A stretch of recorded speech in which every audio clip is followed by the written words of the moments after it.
in that damn light, of course. Salute to everybody in the building. Talking some boxing. Y'all know what it is.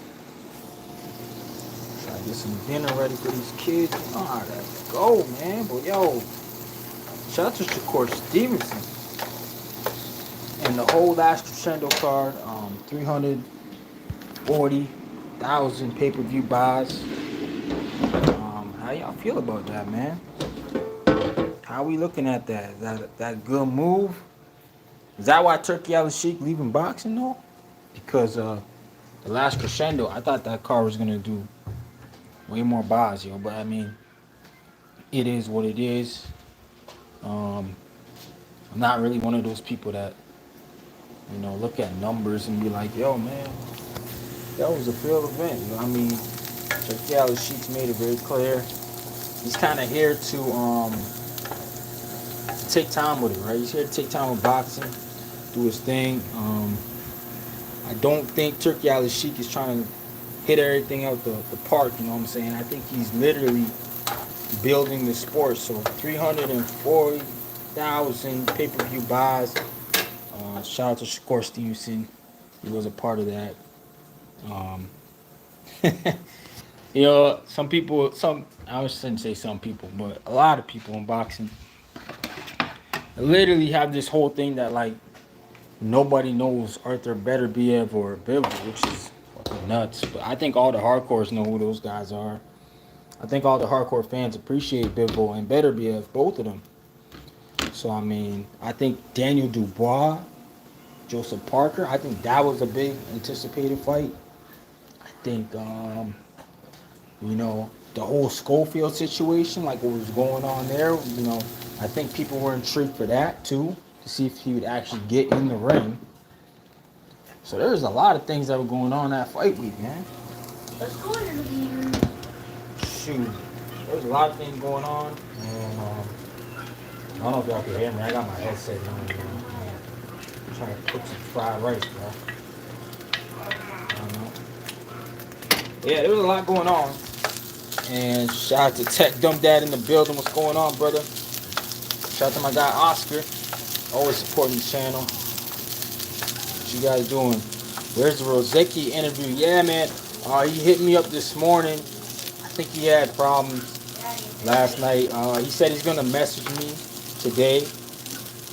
I should actually check back in with him to see if he wants to go live tonight. So if I'm gonna go live with Rozeki tonight, it'll be at 9 p.m. So y'all put the alerts on, subscribe to the channel, and hopefully Ryan Rozeki joins us. Cause shout out to Ryan Rozeki, he's gonna be fighting for the cruiserweight title, WBC.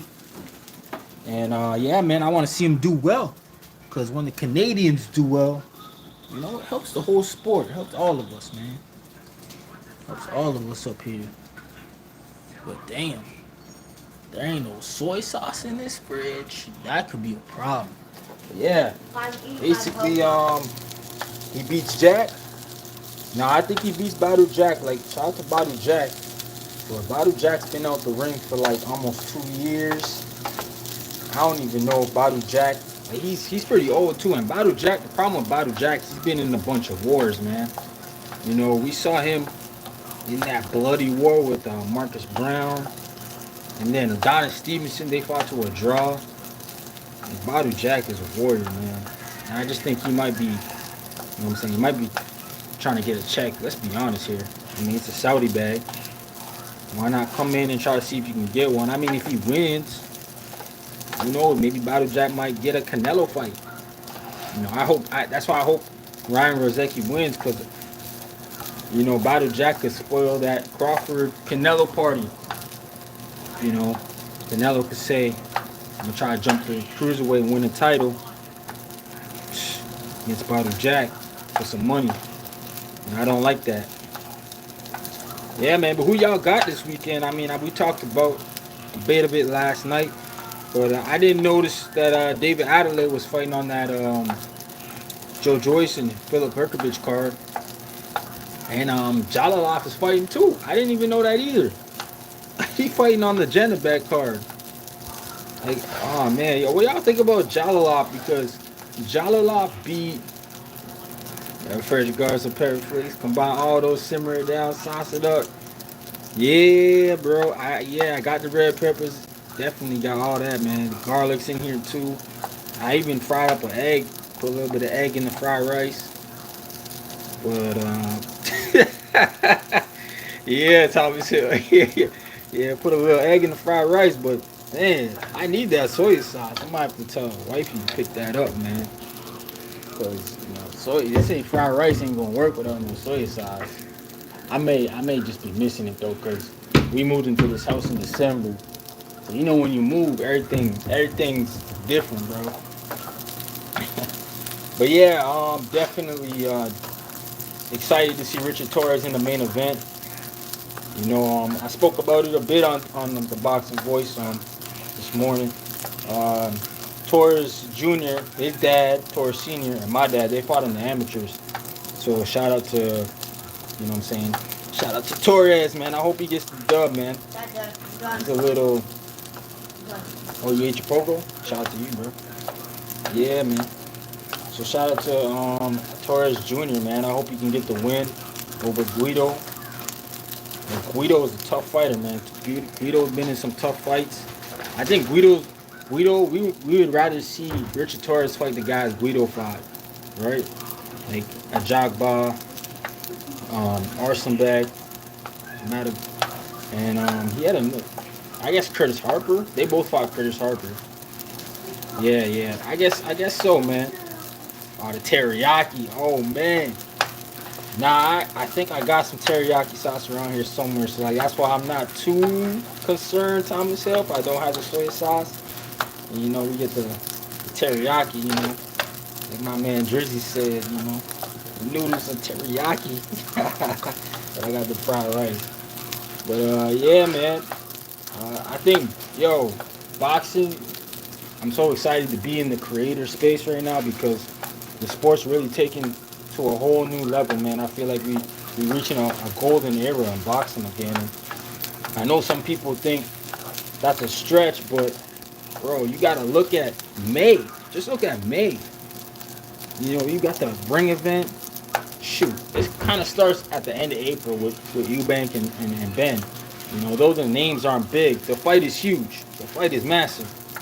They've already sold like 60,000 tickets. So shout out to them. So we definitely got that fight. Put this on low so I don't burn and stuff. So we definitely got that fight, and then a week later we got the May 2nd card in Times Square. And then we got Canelo on Saturday, May 3rd, Ryan Rosecki. And then we got Inoue on the Sunday, bro. Like that's what's up. Like that's gotta be one of the best Cinco de Mayo weekends that I could think of. I don't know. I can't think of another one better, man. I mean, I'm sure Floyd had some big Cinco de Mayo weekends, but this is just great, man. Yeah, we getting back to the glory days. Yeah, man. I promise. I've been watching boxing for 40 years. It's coming back to what it used to. Yeah, man. It just feels like it. And I know the crop of guys like Devin, Tio, and Ryan. They are a bit of drama queens, but the thing about those guys, they do give us good fights. Like we can't. They're gonna fight each other. I hope they fight each other at 47. I hope this is where they fight each other at. I think a lot of us are gonna hope that this is where they mix it up at.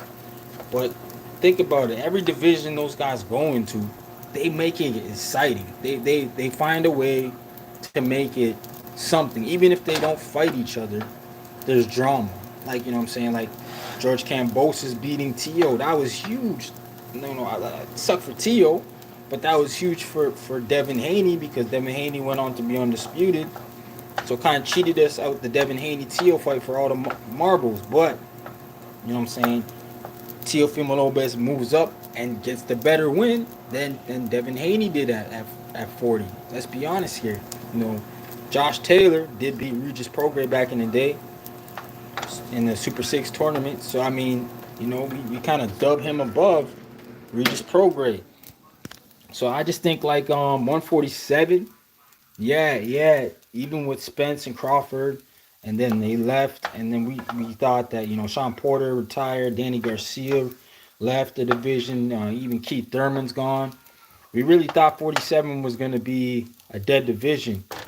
With Barrios picking up the vacant, Stanionis, and we didn't know how it was going to fare for Boots, but now that the young cats are moving up, man, 47 gonna be it for yeah, exactly, for at least 7 years, bro. Because I think Ryan Garcia and Devin Haney, they'll fight at 47. I mean, I don't really think Rolly's a great fighter, but I mean, he brings people out, so I mean, he's exciting that way. He can be a money fight for maybe Brian Norman Jr. But it's just a whole bunch of fights there, man. You know what I'm saying? At 47 in there. But shout out to all those guys. Oh shoot, I don't know why I did that. My bad. But shout out to all those guys, man, because they making boxing good, man. Shout out to Turkey Al Sheik. I don't know how long he'll be involved with the promoters because it seems like the promoters are finally, and maybe it took Turkey Al Sheik for these guys to all work together, but from what Bob Arum's saying, they'll be working with PBC. So y'all think we're gonna get that like Keyshawn and Tank or Loma and Tank? Because I mean that is Top Rank, right? Y'all think we're gonna get those fights now that Bob Arum is very open about working with PBC? These are the same dudes that they were suing, and now they want to do work with them. What's wrong? What's good, little bro? What's wrong? Yeah, it's whenever I touch it, it hurts me. Whenever I look at it, it's like, What do you mean? even if I dry. Here, go put some ice on it. Okay. Yeah, man. What's going on? Chad from Canada, my guy. Said I'm hoping they step Xander up. Yeah, we were talking about that last night, Chad. I think a lot of us on the panel, we didn't want to say it, but we didn't want to say he go fight somebody else and lose. Because like 54, there's too many names, but he got to go for Fundora because, if he go in there and give Fundora a good fight, we're not going to throw Xander in the trash, man. We're going to say he's a great fighter. But if he go in there and win the belt, then Top Rank has their next Puerto Rican star, their next Miguel Cotto, their next Trinidad type of guy. And I think 54, there's a lot of fights there that give me shades of like Ike Cortez and Fernando Vargas's and legacy fights for Xander. I think at 54, a lot of the guys that are there are almost in their primes, their peaks. I think a lot of them are good names, man. Even the guys who are technically not well known, like Charles Conwell. That's another dude who's dangerous. They got the other guy from Overtime, Katz, the guy who beat Brandon Adams in the final there. That dude he's got pressure. Boychuk, he's another guy. Madrimov. Like, there's names there that are valuable wins, man. So I think that if Xander can move up, or not move up, but force the mandatory with Fundora, the WBO, get that fight, and beat Fundora, man, Top Rank's got their next Puerto Rican star.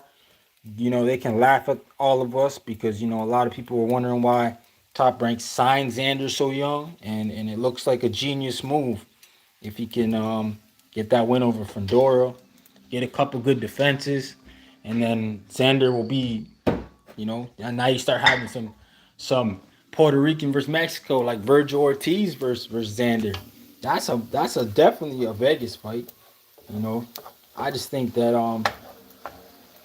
it's gonna be the 54 division is gonna be a merry-go-round of the belts. I don't think there'll be too many guys there. I don't know who would stay undefeated at 54, to be honest. And if those guys start losing to each other, us the fans better do right by those 54 pounders, man.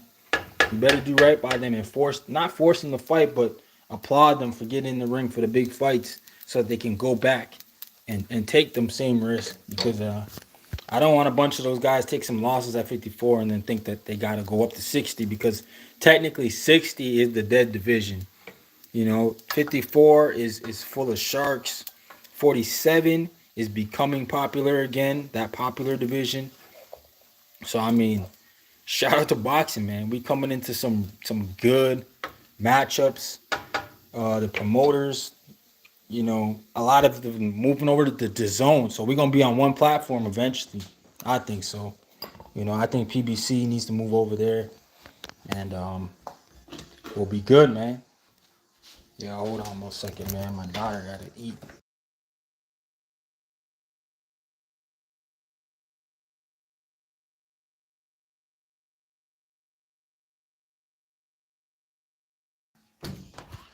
Yeah, man. Yeah, I definitely think we gotta get to not, even if we get to two, maybe two platforms. But like, I don't mind Netflix being in boxing because Netflix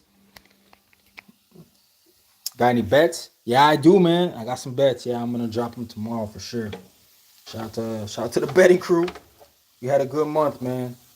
And I don't bet like crazy. I bet like $3 and $4, and I think the biggest bet I made was like $9 maybe, and we still walked out that month plus $197 up. So shout out to the betting crew. So yeah, I'm gonna drop some, and I'm gonna drop some bets, bro. I seen some decent lines. I'm not. I don't know about Janet, but y'all see Janet Beck's opponent. Man, why Janet Beck fight nobody? Like, I'm sorry, I don't want to be disrespectful, but that dude does not look like a 60-pounder. I won't best less than 50, but I have certain standards. Yeah. Yeah, I feel you. I feel you, Chad. Some people are big betters, man. Not me. I kind of do it for fun, you know. Then it makes like watching the fight a little more. You got something at stake a bit, I guess. But I'm not like a gambler at all, bro. I go to the fights and I don't even gamble. Dad, can I have that thing that you put on your lips? What's that? It's Like Vaseline? Yeah. Yeah, there's some in the bathroom there. Okay. Yeah, I don't even. I just like going to the casinos. I don't even really roll the slots or nothing like that. Like, you know, some people. I don't even get it, man. Especially like in Las Vegas with all the smoke. I don't know, man. I don't even know how people do that. Did you see it? Yeah, that one. Yeah, Guido got a shot, man. This is how I grade the fight because Guido, this is what I say to people, like, is Guido better than Jalala? Because in the first Jalala fight with Torres, I think Jalala stopped Torres. The last time they fought, I think, was in the Olympic final in Tokyo, and it went the full three. I know it's only 3 rounds, but it went the full three. And my whole thing is Torres looked better in that fight than he did in the first Jalala fight.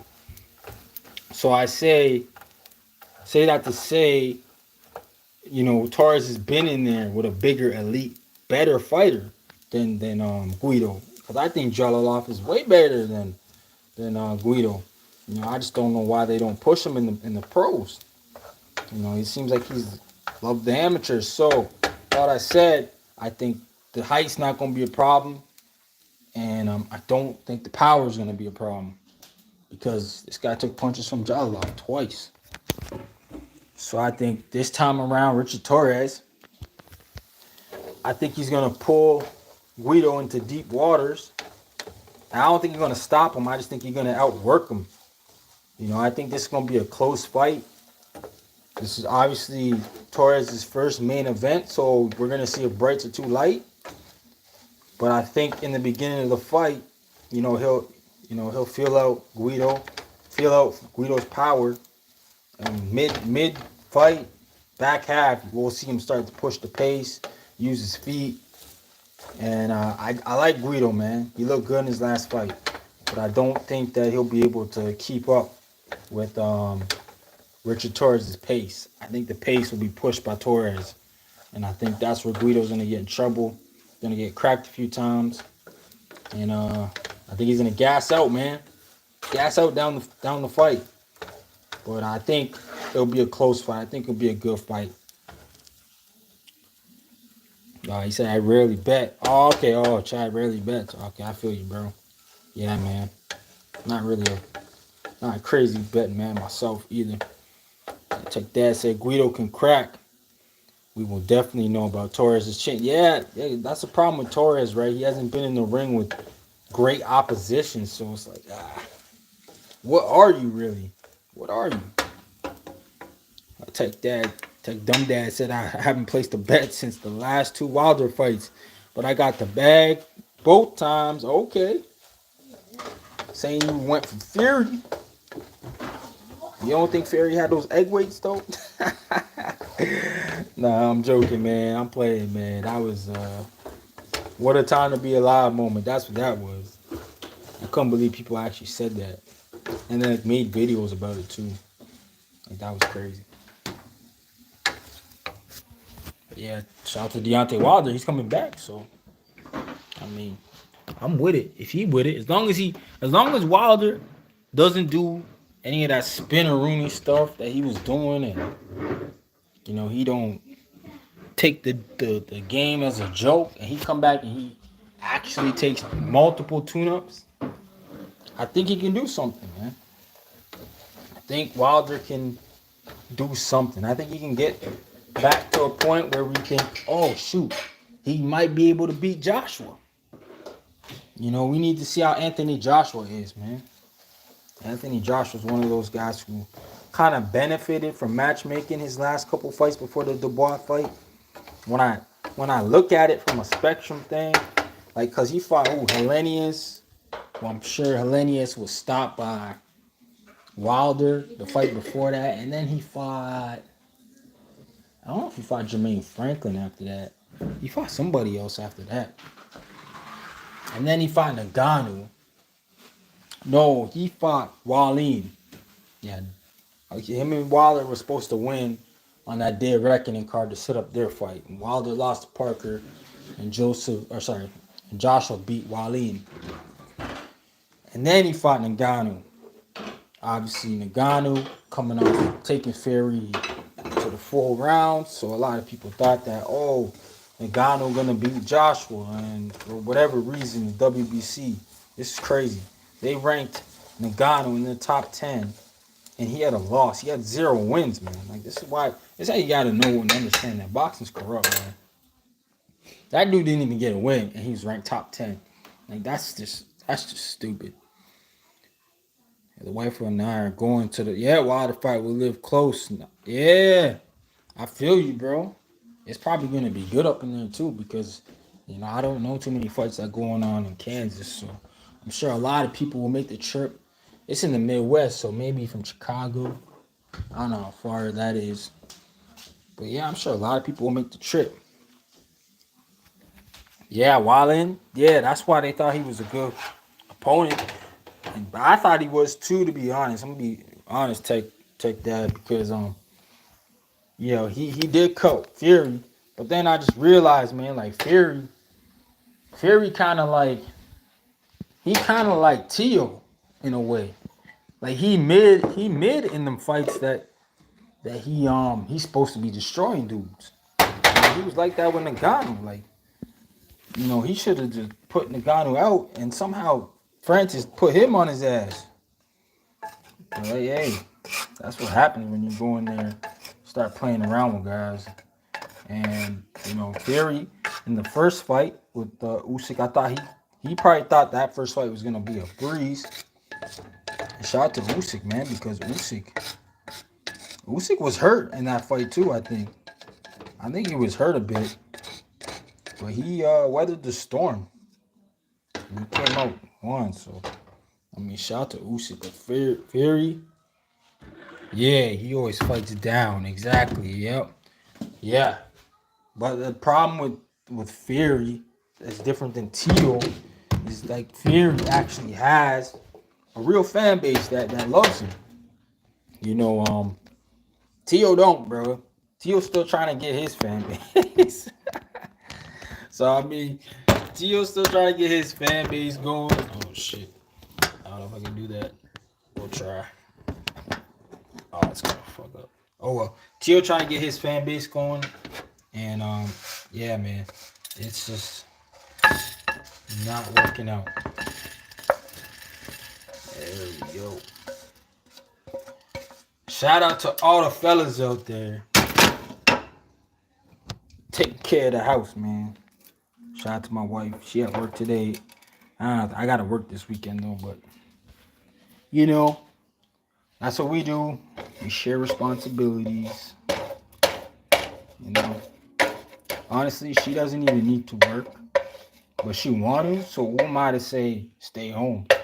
Who am I to say that? You know, you want to go out and work and do your thing. I'm gonna let you do your thing. But yeah, Usyk Fury, great matchup. What do we think about Usyk? You got to retire now, or?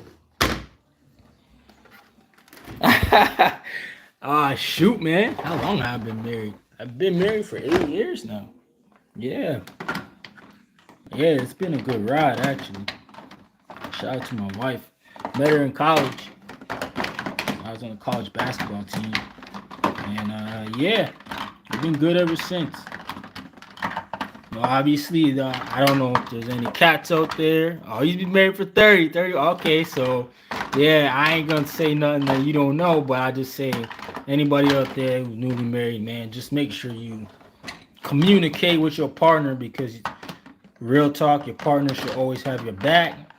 And if she does, she going to understand anything you say to her, man. So always communicate with your partner, man. Don't be afraid to have those tough conversations, because literally that's where growth comes from. At least from my experience, man. We've had our growth in our toughest times, you know, because we talk and get through them. Some people don't like to talk about that, but nah, you got to be a team. You got to be a team player, man. Can't be out here just taking all the jump shots, man.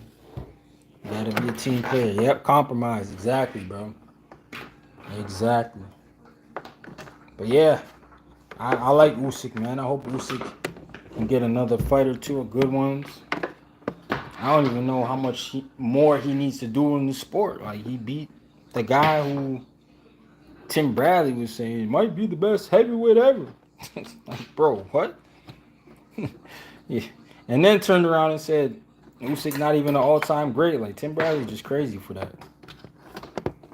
I don't know. I don't understand how he came to that, man. Conclusion. But yeah, Usyk is shout out to Usyk. And I don't know if you guys watched my interview with Ricardo Brown. He's a heavyweight that my dad trains.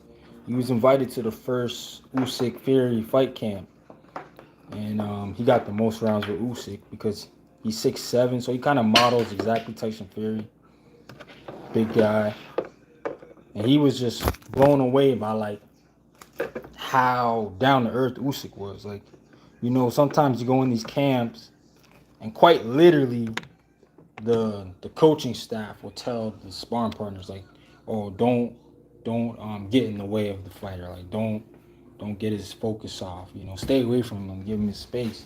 Where like Usyk was like almost like looking at it like we're a team, and you know, he's including everybody into everything, and even went so as far as bringing Ricardo out to Riyadh to watch the fight, and pay for his accommodations. So, you know, for helping him with the fights. Like, the guy is really next level humble, man. So, you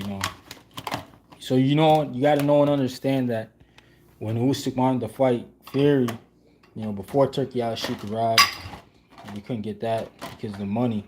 It truly was Fury. He truly was a greedy guy. I could tell y'all that for a fact. Because money not really I'm not going to say it's not a thing, but it's not the end-all, be-all for Usyk. You know, that dude, he seemed like the type of dude that's, you know what I'm saying, very humble. But yeah, y'all smash the like button. Make sure you put the alerts on, because I might be going live tonight with Ryan Rozecki. Just check back. It'll probably be 9 p.m. Eastern.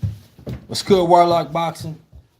Yeah, I just checking in, man. Quick checking in with y'all. Boxing's in a great place, man. Shout out to the TBV Nation. Shout out to Nesta Gibbs. Shout out to Edwin, Red Round 1 Sports. Shout out to Claymore Rain. Go check Claymore Rain out. Got Warlock Boxing in the building. Tech Dumb Dad. We had Chad from Canada, my guy. Oscar. He's always supporting. Shout out to all y'all, man. Y'all make this journey easy. And yeah, man, I'm going to get back to finishing up this dinner. Got to cook all the chicken now. But But y'all have a good dinner. 9 p.m. I might be going live, so make sure y'all got your alerts on. I'm gonna message Ryan Rozecki right now and see if he's good for tonight. Peace.